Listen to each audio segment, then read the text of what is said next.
Hello बच्चों, क्या हाल चाल है भाई। सब बढ़िया, एकदम बढ़िया ही होना चाहिए बेटा।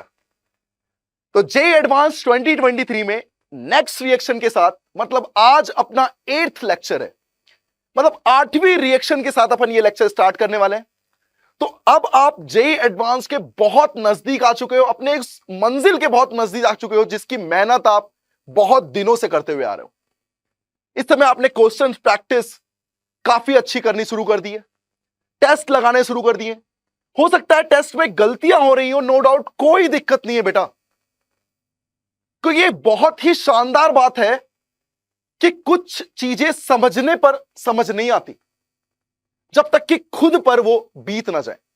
तो बेस्ट है, आप गलती कर रहे हो ना, वो आपको बहुत याद आने वाली है और आप अपनी सोच से ऊपर जाने वाले हो, ऐसी मेहनत आप कर रहे हो। तो चलिए स्टार्ट करते हैं एक कदम जेई की ओर। नेक्स्ट रिएक्शन अपनी जो है, इसका नाम है राइमर टीमैन रिएक्शन। इसके पैसेज आते हैं जेई एडवांस में, पूरा का पूरा पैसेज आता है। मैकेनिज्म से रिलेटेड इसके क्वेश्चंस बहुत पूछे जाते हैं, इसीलिए अपन लेकर आए हैं। रिएक्शन है राइमर टीमैन रिएक्शन। क्या होता है इस रिएक्शन में, क्या प्रोडक्ट बनता है, क्या रिएक्टेंट लेते हैं, इन सब चीजों के बारे में बातें करेंगे। तो चलिए एक बहुत ही अच्छी स्टार्ट के साथ बात करते हैं कि इसके रिएक्टेंट में क्या होता है। तो बेटा यहां रिएक्शन होती है फिनॉल के साथ। किसके साथ रिएक्शन होती है? फिनॉल के साथ। फिनॉल आप सबको पता है, बेंजीन से डायरेक्ट कनेक्टेड OH को हम क्या कहते हैं? फिनॉल। यहां हम जो रिएजेंट लेते हैं ना, वो रिएजेंट है chloroform in the presence of base. अपन ने इसको पहली वाली रिएक्शन में, जहां हमने आइसोसाइनाइड टेस्ट पढ़ा था, वहां पर हमने ये चीजें देखी थी कि किस तरीके से क्लोरोफॉर्म और बेस आपस में रिएक्ट करके कोई इलेक्ट्रोफाइल जनरेट कर रहे थे। ये हमने सीखा था वहां पर, आपको याद आ रहा होगा। क्योंकि यार अगर फिनॉल को रिएक्शन करनी है तो फिनॉल तो वैसे ही एक्टिवेटिंग ग्रुप है, अच्छी खासी इलेक्ट्रॉन डेंसिटी है बेंजीन पे, कोई ना कोई मैकेनिज्म के थ्रू वो इलेक्ट्रॉन डोनेट करना चाह रहा होगा। तो यार डोनेट वो किसको करेगा? किसी इलेक्ट्रोफाइल को। लेकिन यहां क्लोरोफॉर्म और प्लस बेस में कोई मुझे इलेक्ट्रोफाइल दिख तो नहीं रहा। इसका मतलब कहीं ना कहीं उस रिएजेंट को आपस में रिएक्शन करनी होगी और कुछ ऐसा प्रोड्यूस करना होगा जो इलेक्ट्रोफाइल की तरह यूज किया जा सके। अब यार ऐसा क्या प्रोड्यूस कर सकता है ये क्लोरोफॉर्म और प्लस बेस? ये हमने जस्ट प्रीवियस रिएक्शन में भी सीखा था, जिसका नाम था आइसोसाइनाइड टेस्ट। आप देख सकते हैं जेई चैनल पे, संकल्प भारत जेई चैनल पे आपको काफी सारे वीडियोस यहां पर मिलने वाले हैं। तो आप लगातार जाकर रिवीजन कर सकते हैं, वहां की प्लेलिस्ट पे चेक कर सकते हैं। सीरीज एडवांस 2 2023 के लिए सीरीज वहां पर आप प्लेलिस्ट में चेक कर सकते हैं। ठीक है, चलिए तो बात करते हैं कि क्लोरोफॉर्म प्लस बेस ऐसा क्या कर रहा होगा जिससे वो इलेक्ट्रोफाइल जनरेट कर सके। तो यार आपने बहुत ही आराम से इसको देखा था कि क्लोरोफॉर्म के पास अभी ये न्यूट्रल फॉर्म में है, लेकिन अगर ये बेस के साथ रिएक्शन कर ले, क्या इस बेस के साथ रिएक्शन करने पर क्या इस बेस को एसिडिक H लेना चाहिए था? क्योंकि C पे जैसे ही नेगेटिव क्रिएट होगा, क्या वो 3 Cl के साथ वैकेंट ऑर्बिटल रेजोनेंस करने वाला है। तो कहीं ना कहीं उस H को निकलने में कोई दिक्कत नहीं होगी और जैसे ही यहां पर वाटर फॉर्म में वो रिलीज होगा, क्या C पे नेगेटिव चार्ज आ चुका है और कहीं ना कहीं यहां पर 3 Cl लगे हुए हैं। तो यार बेटा नेगेटिव चार्ज कंटेनिंग तो कभी इलेक्ट्रोफाइल होता ही नहीं है, तो फिर क्या करना होगा? यार Cl एक अच्छा लिविंग ग्रुप दिख रहा है, तो क्या Cl को निकाल दिया जाए? तो जैसे ही मैं Cl को रिमूव करूंगा ड्यू टू अल्फा एलिमिनेशन के थ्रू, जैसे ही मैं Cl को रिमूव करूंगा, क्या एक ऑर्बिटल खाली होने वाला है जिसका नाम बोल सकते हो वैकेंट ऑर्बिटल। और बेटा vacant orbital carbon containing negative charge, क्या यही है कार्बीन? यही आपने सीखा था। और दो क्लोरो लगे हैं तो पूरा नाम हो सकता है डाई क्लोरो कार्बीन। तो यार वैकेंट ऑर्बिटल कंटेनिंग कंपाउंड, क्या मुझे पता लग चुका है कि इलेक्ट्रोफाइल के नाम पे यही मिलने वाला है। तो पहला क्वेश्चन आपके पास बनता है कि राइमर टीमान रिएक्शन में इलेक्ट्रोफाइल के नाम पर क्या मिलेगा। तो बताइए क्या आंसर होगा? Die chloro carbene. अब बात आती है कि फिनॉल अब रिएक्ट करने वाला है इसके साथ, क्योंकि अब ये रिएक्टिव हो चुका है। अभी तक तो सब न्यूट्रल थे, कोई रिएक्टिव पार्ट नहीं था, इसीलिए मैंने क्या जनरेट किया, डाइक्लोरोकार्बन। अब बात आती है फिनॉल के साथ किस तरीके की रिएक्शन करेगा, तो जरा अगले पेज में देखिए। मान लीजिए ये फिनॉल है, क्या मुझे दिख रहा है बेंजीन डेरिवेटिव जिस मैकेनिज्म को शो करते हैं, क्या वो ESR टाइप ऑफ मैकेनिज्म होती है? ESR टाइप ऑफ मैकेनिज्म मतलब इलेक्ट्रोफिलिक सब्स्टिट्यूशन रिएक्शन बोलते हैं उसको। और इलेक्ट्रोफिलिक सब्स्टिट्यूशन की खास बात है कि आपको इलेक्ट्रोफाइल मिल चुका है, दैट इज डाइक्लोरोकार्बन। क्या मुझे रिएक्टेंट में फिनॉल के साथ इसकी रिएक्शन करानी होगी, तो मुझे तुम बताओ, OH तो एक्टिवेटिंग ग्रुप है, और बेटा एक्टिवेटिंग ग्रुप क्या हमेशा ऑर्थो पैरा डायरेक्टिंग होते हैं? आपने ये पढ़ा है बेटा, आपने ये पढ़ा हुआ है GOC में कि ऑर्थो पैरा डायरेक्टिंग होते हैं। कौन से ग्रुप? Activating group. तो क्या इस फिनॉल को अपने ऑर्थो पोजीशन से इस पर अटैक करना चाहिए था, या फिर अपने पैरा पोजीशन से अटैक करना चाहिए था? क्या यही कहानी तो होनी चाहिए थी? तो जरा कहानी को समझो तो आपको बात समझ में आएगी कि अगर इस बेंजीन को टूटना है तो कुछ अलग टाइप की मैकेनिज्म होनी होगी। यार अब एक बात मुझे बताना, ये OH अगर डोनेट करेगा तो अच्छा खासा प्लस है, मैं नो डाउट। क्या तुम OH को O नेगेटिव बना सकते हो? किस तरीके से? OH को अगर O नेगेटिव बनाना है तो इसका H+ रिमूव होना चाहिए, जो कि बेस रिमूव कर सकता है, और बेस प्रेजेंट है, क्योंकि जस्ट आपने देखा है chloroform in the presence of base reaction हो रही है। मतलब क्या ये जो बेस है ये अब सबसे पहले कहीं ना कहीं फिनॉल के साथ एसिडिक H को रिमूव करने वाला है।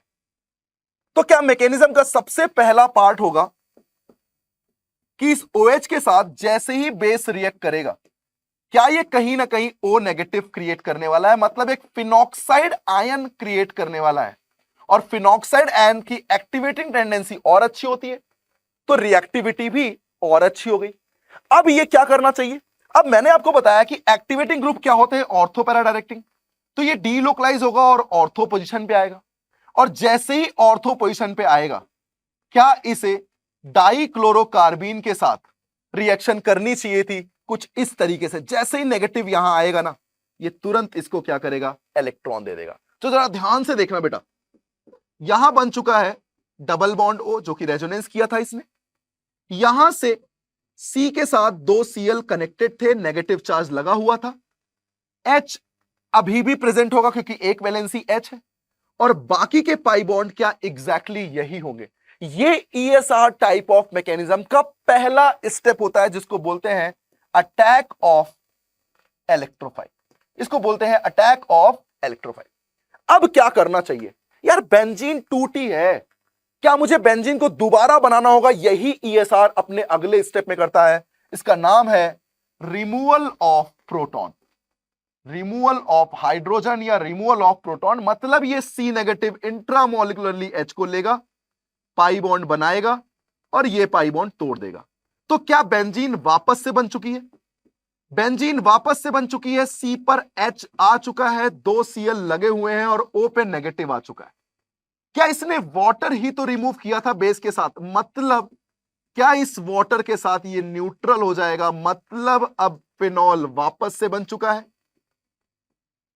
C पर एक H है, 2 Cl है।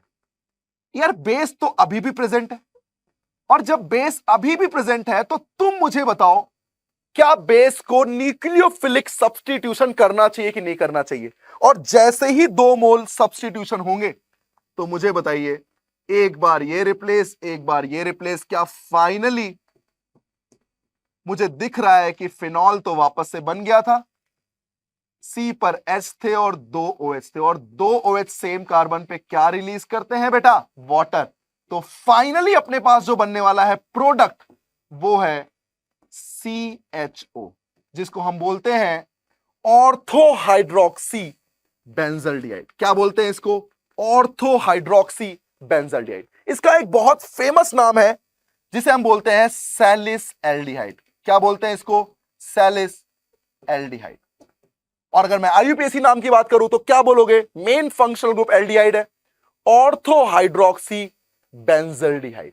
क्या बोलोगे? Ortho hydroxy benzaldehyde. ये है पूरी राइमर टीमान रिएक्शन। तो क्या बीच में इंटरमीडिएट कहीं ना कहीं ये सब बन रहे थे?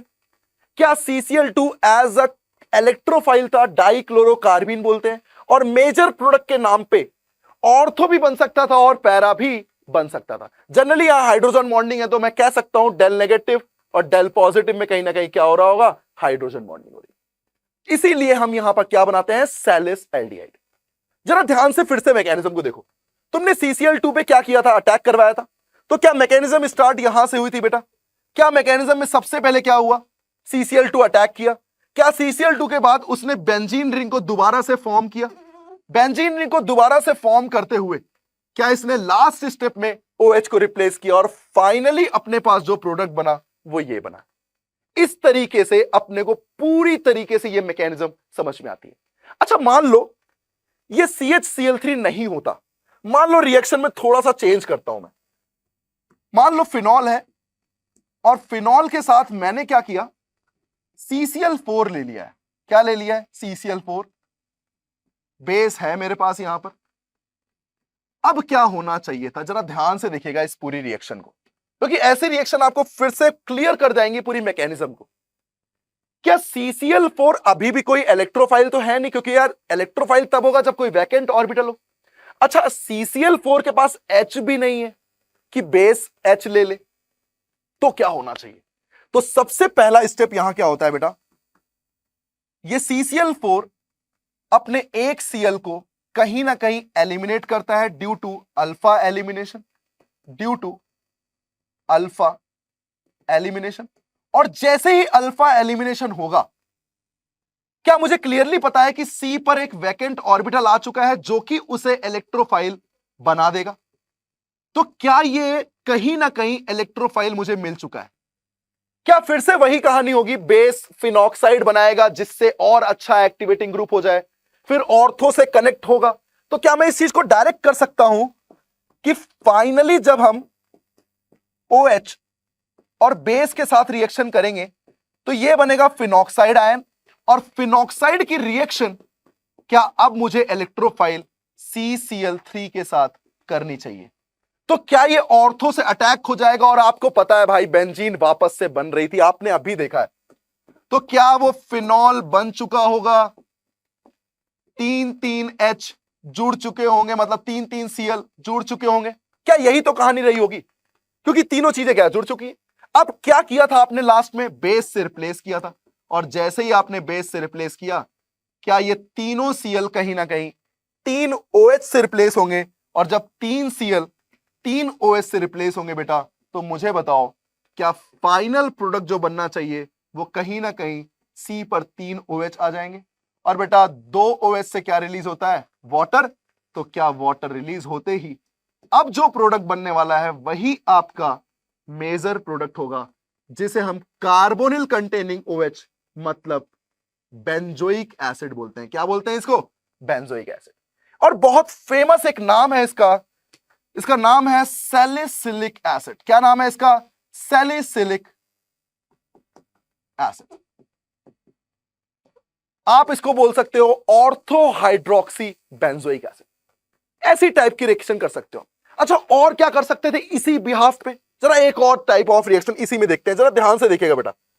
मान लो यही मेरे पास फिनॉल होता और मैंने एक रिएक्शन कराई है CO2 के साथ। किसके साथ कराई है? CO2 के साथ। क्या मुझे बेस ले लेना चाहिए कहीं ना कहीं NaOH या KOH? फिर मैंने CO2 ले लिया और फिर मैंने H+ ले लिया, क्योंकि यार हमने एक और बात पढ़ी है कहीं ना कहीं, CO2 पे जब हम न्यूक्लियोफिलिक अटैक करते हैं ना तो O पे नेगेटिव आएगा। एक कार्बोनिल CO2 का बचा हुआ है, एक पे O पे नेगेटिव जो कि H ले लेगा। क्या आपको CO2 कार्बोक्सिलिक का सोर्स दिख रहा है? कार्बोक्सिलिक बनता हुआ दिख रहा है। मतलब क्या ये बेस, अब मैं इसको डायरेक्ट कर सकता हूं बेटा, क्या ये बेस सबसे पहले कहीं ना कहीं H लिया होगा, फिनॉक्साइड आयन बनाया होगा? क्या फिनॉक्साइड आयन बनते ही उसने कहीं ना कहीं CO2 पे क्या किया होगा? न्यूक्लियोफिलिक अटैक कुछ इस तरीके से, क्योंकि ऑर्थो पैरा डायरेक्टिंग होता है। क्या मुझे दिक्कत आ रही है यहां पर नेगेटिव क्रिएट होते ही उस पर अटैक क्या दिया? इसका मतलब क्या ये फाइनली मेरे पास कुछ इस तरीके से कार्बोनिल, ये बचा हुआ है, ये O नेगेटिव है, क्या यही स्टोरी बननी चाहिए थी? अब ये O नेगेटिव इंट्रामोलिकुलरली H लेकर कहीं ना कहीं ये बेंजीन को वापस बना देता है और फिनॉक्साइड H+ लेकर OH और ये रहा कार्बोक्सिलिक। मतलब कार्बोक्सिलिक बनाने के दो सोर्स आ गए, या तो आप CCl4 ले लो या तो आप CO2 ले लो। और बहुत फेमस नेम रिएक्शन है बेटा, इसका नाम है Kolbe Smith reaction. Kolbe Smith reaction बोलते हैं, जिसमें बनता है सैलिसिलिक एसिड। क्या बनता है इसमें? Salicylic acid. तो इस तरीके से अपन ने ये रिएक्शन को पूरी तरीके से समझ लिया। तो कहानी की स्टार्टिंग अपन ने यहीं से तो की थी, डाइक्लोरोकार्बन मतलब क्लोरोफॉर्म ले लो तो एक Cl हट रहा है, 2 Cl बच रहे। CCl4 ले लो तो एक Cl हट के 3 Cl बच रहा है, और 3 Cl से भैया कार्बोक्सिलिक बनाया है अभी हमने। और CO2 ले लो तब भी कार्बोक्सिलिक है। क्या आपने फिनॉल की ये 3 रिएक्शन इसके बिहाफ पे समझी? और ये क्वेश्चन आता ही आता है बेटा। तो चलिए इसकी क्वेश्चन प्रैक्टिस में एक देख लेते हैं कि क्या क्वेश्चन था यहां पर। यही लिखा हुआ है, Reimer Tiemann reaction is an organic chemical reaction where phenol is converted into ortho hydroxybenzaldehyde in the presence of chloroform and base.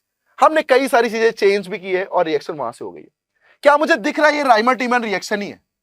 Phenol के साथ रायमाटिमर रिएक्शन, बताइए प्रोडक्ट क्या बनता था आपको? अब तो ध्यान आ गया होगा बेटा। क्या वो CHO बनाता था ऑर्थो या पैरा पे? क्या इसे हम सैलिसिल एल्डिहाइड बोलते थे? बताइए क्या बोलते थे इसको? Salicyl aldehyde. क्या ये CO2 बेस H+, ये आपको सैलिसिलिक बनता नहीं दिख रहा? कोल्बे स्मिथ रिएक्शन अभी देखी थी बेटा। तो बताओ ये क्या बना देगा? Salicylic acid. क्या बना देगा? Salicylic acid. तो इस तरीके से अपन ने ये रिएक्शन में 3 पार्ट में समझा कि अगर थोड़ा थोड़ा चेंज भी किया जाए तो किस तरीके से रिएक्शन को प्रोसीड किया जा सकता है। तो आपको आई थिंक बहुत मजा आया होगा, फुल समझ में आया होगा, और इसी तरीके से हम रिएक्शन की कड़ी में बढ़ते रहेंगे।